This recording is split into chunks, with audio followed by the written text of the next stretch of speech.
Hey guys, it's James from the Research Revolution. I'm over here on DW.com's page.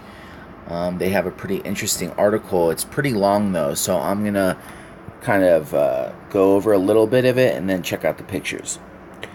Germany to send tanks to Russian border.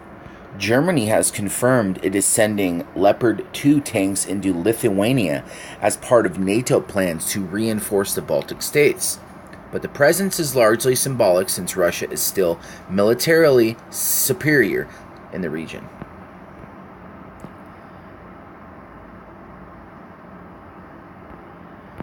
Protecting Lithuania from Russia is to be Germany's responsibility, according to the new NATO defense plans that has emerged at this week's summit in Brussels.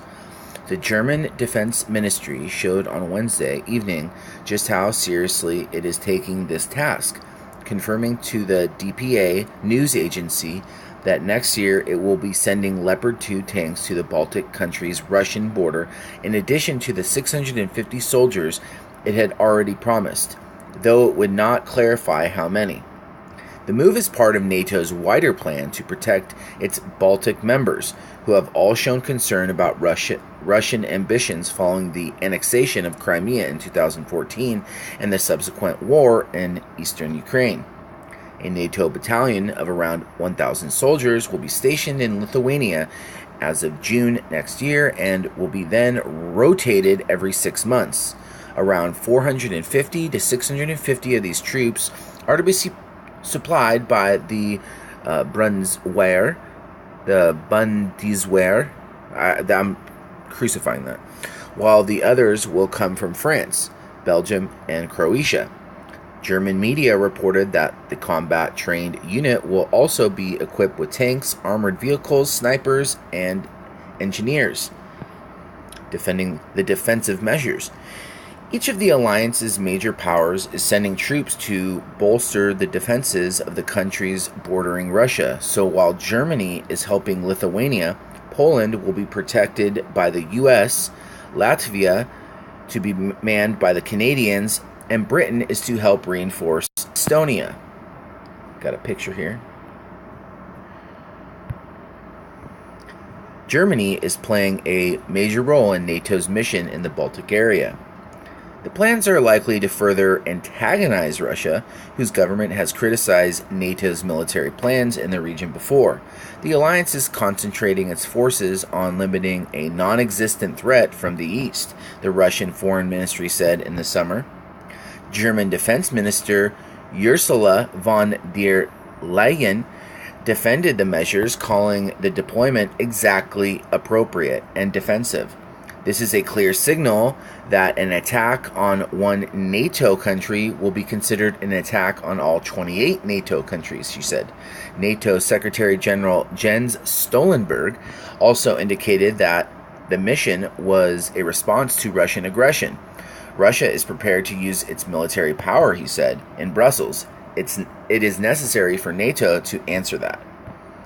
So we got this is Russia's anti-NATO troop reinforcements. Check this out. This is like war maneuvers here, guys. Divisions. Each division has a staff of 10,000. So this is the 1st Tank Battalion right there. It's headquartered near Moscow of 10,000. You got another one, Motorized Rifle Division in Lenia, Smolnesk. Armored Division in Brochar. Motorized Rifle Division near Rostov-on-Don. 20th Battalion headquarters moved from Nizhny Novgorod to Voronezh. Sorry about that. Gustav Gressel, Russia specialist at the European Council on Foreign Relations, believes that NATO's new plans are actually fairly measured, given the circumstances. Russia still enjoys military superiority in that area of about 5-1, he told DW. It's not all an offensive threat against the Russians, but rather a cautious, small-scale reaction to the buildup and military mobilization Russia has been undergoing. It doesn't change the military balance in the Baltics. This is some picture of NATO.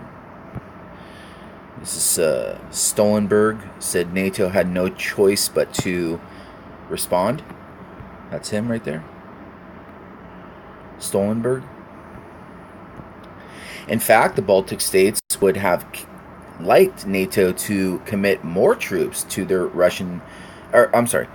In fact, the Baltic states would have liked NATO to commit more troops to their border areas, Gressel argued. Since 2009, Russia has trained its forces in scenarios of invading the Baltic countries, he said.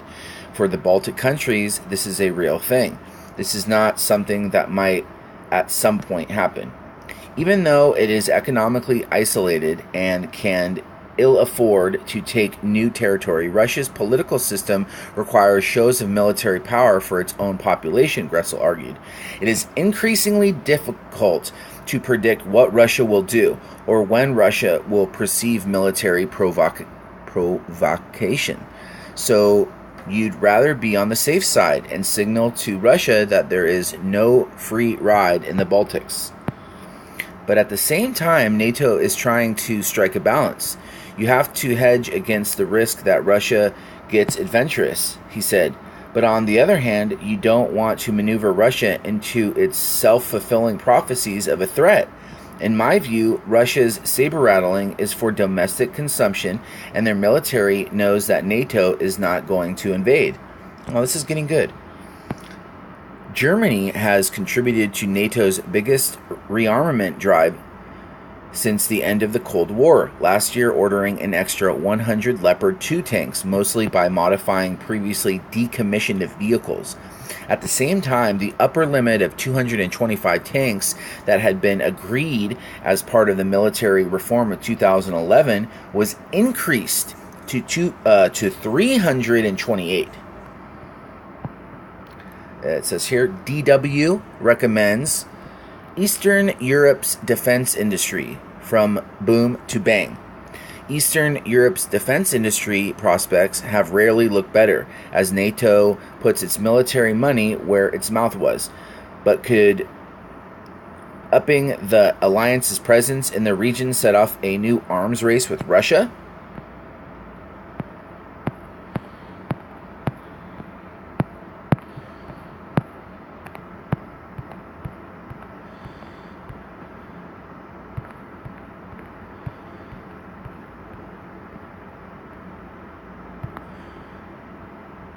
NATO's Vershbo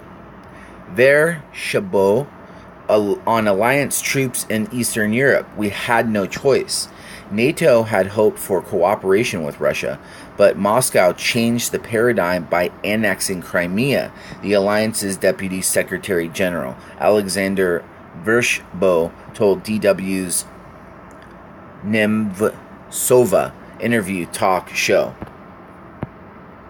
NATO wants allies to up contributions to military on Russia borders. NATO will press its allies to contribute more to its biggest military buildup on Russia's borders since the Cold War. Ahead of an alliance meeting in Brussels, the calls for a wider covering the costs are growing. Wow. I'll leave the article linked below. But this is these days you have to sift through a lot of propaganda, and since propaganda is legal now,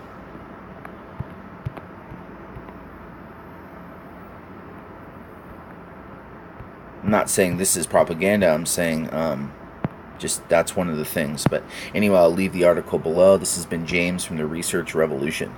I'm out of here.